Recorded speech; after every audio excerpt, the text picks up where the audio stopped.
Wow, it's been hot today. Just crazy hot. I went out cycling this morning. I just stayed at home all day. And it's evening now. I'm just going to come to do the harvest. And so I thought I'd just take you around and show you a bit of a tour while I get on with it. It is hot in here, so I'm going to get out of here now as quickly as possible. But let's have a quick look. So we've got a few tomatoes down here. These are the furthest on. Some nice trusses coming on these, but I'm not in a race really with my tomatoes. I've got loads back at home. I've got loads out there on top of the IBC tanks that are full of tomatoes. So we've got more than enough tomatoes to eat at the moment. So I'm just letting these go nice and steady and not feeding them yet or anything like that. We've got some celery here. It's going a bit crazy. I'll be picking some of that today. More celery over there. Melons here. Not very far on actually. One of my allotment neighbours, she was showing me her melons and they're sort of twice the size of mine. Really impressive. But then I did have calabrese down here in spring, and obviously I had to get that harvested, so I can't really do, or haven't in the past been able to do really early melons because I've got too many spring crops. But I'm thinking of a way of fixing that for next year. Got some more tomatoes down there, and I've got cucumbers at the ends there, and I basically just grow the cucumbers. They're underneath the trestle tables here. I grow the cucumbers up and up into the roof space there. But again, I'm not in a rush for cucumbers. We've harvested about 200 cucumbers so far this year back at home. So and we're still harvesting like 30 a week or something like that. So there's no, again, no rush really on my plot to get anything early. Some nice beetroot here. This is just, you know, it's been growing now since January. It's really ready for harvest now, but it's still fine. It's still lovely and tender, even though it's quite big. But the beetroot outside is ready now again. So, you know, as I say, just get this cleared. My objective really for the polytunnel all the way through summer is just have an easy life. I don't really have a lot of time to be in here like watering it every day, opening and closing the doors, you know, messing around really. So I just like it to be really easy to manage, nice and clean, not a lot to do, so I can get on with my other hobbies. It's got one courgette plant in here, which is just helping me manage the transition to the outdoor ones, and some French beans here. And yeah, we're harvesting these. And we've been harvesting them again back at home for about 3 weeks now. And the outdoor ones are coming on nicely, but they're not ready yet. So I'll start just with the IBC tanks here. I've got carrots. These are early carrots. My carrots in the ground are almost ready, so I've got to get work through these pretty quickly. Got plenty of tomatoes actually on these early plants. I'm pleased to have them outside now again, because otherwise I'd have to water them every day pretty much. And I'm not down here every day, but you can see there's plenty of tomatoes. And yeah, just really happy with these. And I've got basically the same again back at home. It's nice to have some to snack here on the allotment. So it's actually just starting to rain, so I have to be quite quick about this. We've got beetroot here. I'm just going to start harvesting this. This is interplanted with salad onions. These salad onions looking really nice, really long and thin with lots of greens on them, so just sort of perfect really. And just taking the garlic out here. Got that drying at the moment, and got some savoys down here. Going to put some more savoys down here. These are my oldest potatoes in the ground. They're not far off really being ready for harvest now. I've got some shallots here and some apple trees here, and actually on this frame here you can see now the squash growing away quite nicely on the side there. So next month they should be up here sort of covering this frame. Gooseberries, picking lots of gooseberries, lots more beetroot all the way down here. This stuff doesn't grow very well at this end because it's very shaded by this tree that's above me. And also just doesn't get a lot of water because of the amount of leaves there. Elephant garlic, cherry trees, apple trees, blueberries, and then underneath here are all colettes. And these are the furthest on of the red cabbages. Pretty good sizes here. So essentially ready for harvest now, but I've got so many spring cabbages, I don't really want to harvest these, and obviously they'll keep on growing. So the theory is that I've got 5 early ones, which should see us well basically till the end of July, and then I've got 4 which are just starting to heart up now, slightly later ones, and this should see us till the end of August, and then I'm on to my autumn ones. So yeah, let's just have a quick look in here. So we've got peppers, a few of them ripening, some good sizes on these. The ones back at home are much further on than these.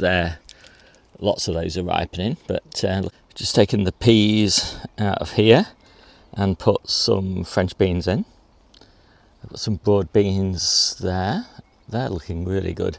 I don't think I've ever grown broad beans that are as tall as those. They're almost nearly 6 foot tall, which is kind of incredible.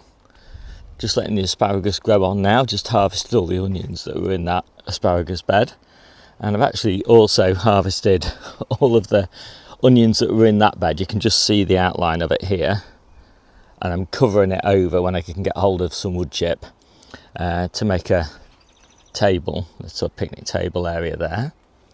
And I'll do the same as I've done here, put in these little mini beds just along here in between these, and yeah, so I can grow beans and peas and broad beans and all that sort of thing in there. Apples looking really great this year, very happy with them. I do tend to leave the flowers on this bed of elephant garlic because I just love the way they look, and I know it does compromise the size of the elephant garlic a little bit, but yeah, they look beautiful, so I don't really care. And I'll just lift this up actually so you can see these carrots. This end of the bed's looking really good. I've had really good germination, whereas the other end, for some reason that I've yet to figure out, germination wasn't so good, so I had to re-sow some patches down there. But there's the summer carrots looking great. And I've got some more peppers in here, the ever-bearing strawberries, which are feeding me whenever I'm down here. They're really gorgeous, these. I'll just pick one there so you can see. These are Mara de Bois, such beauties, so productive, and they stand well. What I like about them is they stand quite well on the plants, so you don't have to sort of pick them on the day that they're ready. You know, they'll last like 3 or 4 days, perhaps even longer, before they're ready. So yeah, Mara de Bois, really lovely. Masses of raspberries, which I'm meant to be picking today to go in the freezer. So just finished harvesting the cauliflowers that were in these beds, and I've got them all planted up with melons, same at that end, interplanted with lettuces around the edges. Again, not very far on, but there's plenty of time. And then all the way around here I've got squash plants again, so you can see them growing up nicely. These are all crown prints. I need to tie them in because they don't really climb very well, so I tie them into these canes initially, and then I tie them across here, and then I hang the squash from these slate battens or tile battens, I can never remember which ones they are.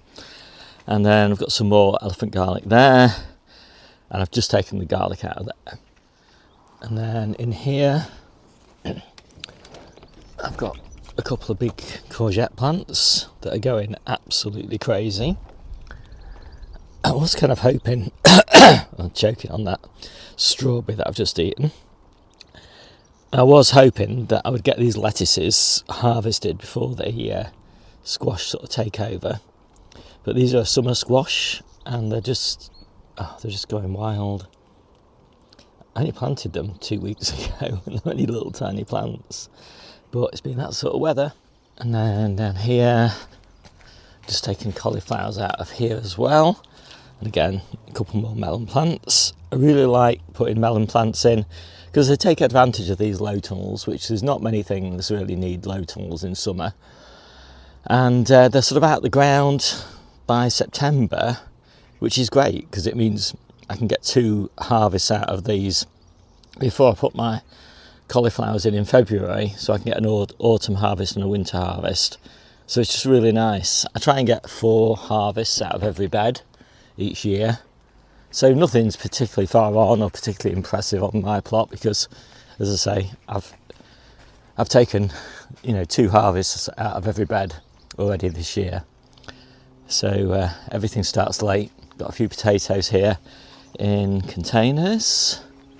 Loads of trees sort of scattered everywhere. I think I've got 30 trees in total, not just on this plot but on Debbie's plot and back in the kitchen garden at home, so that's a decent number. And I've got some peppers, and all the way around all the peppers I will eventually have lettuces. About half of them are planned to be lettuces at the moment, and the next succession will go in sometime next week. And then I've got more strawberries here. This bed, actually, I'm going to take these strawberries out at the end of the year because we've got too many strawberries. These are sort of 5 years old now, and so I've put a cold frame top on here, and so this will be goes back into annual production this year. And got a cold frame top on here, but without a back. I just need another piece of wood to go on the back there, and lots of lovely spring cabbages. So this is why I don't need to harvest those red cabbages right now, because I've got these. I've got some back in the kitchen garden as well. I've just got loads and loads of spring cabbage this year, way too much really. And then I've got all this kale as well, so yeah, and then more squash plants down here. But just look at these broad beans, so productive in that tiny little bed there. That's the only growing space. So I really like these mini beds. You have to give them quite a lot of nutrition, but they get quite a lot of feed from obviously the rotting wood chip, which is about 6 inches deep. But they're so easy to water, they're so easy to weed, take up no space, and yeah, it's really productive. And of course the plants get loads of light because there's only just a single row of them. Yeah, I just love them. I don't have very much time for gardening, so I have to make sure that everything's sort of nice and tidy and efficient, so I can get it all done in about an hour a day. These are my early strawberries, which were in the Polytunnel. They're obviously out now, and hoping for a late crop, and then I'll cut them back and be ready to go back into Polytunnel in sort of January, February time, depending on the weather. We've got some gooseberries here. I've got some more strawberries here. Just can't get enough of strawberries. And then we are back in the Polytunnel, and I've just got running along the side of the Polytunnel, on the side of the green drive, I've got my kind of little woodland area here. So this is where I've got flowers, and I've got a pear tree here, which is really nice, and I've got a plum tree here, and there's quite a lot of plums on it. You can see them all, but I can see them. And yeah, more flowers, blackberry, and then just loads of apples as well, and a perennial kale plant which really hasn't had a very good year. The pigeons are just eating it all through winter, and I've now got cuttings off it. I'm hoping to get those cuttings planted. I'm going to take this plant out and replace it with one of the cuttings. But yeah, that's pretty much it. My name's Steve. This is the Outgrow YouTube channel. I'll see you soon.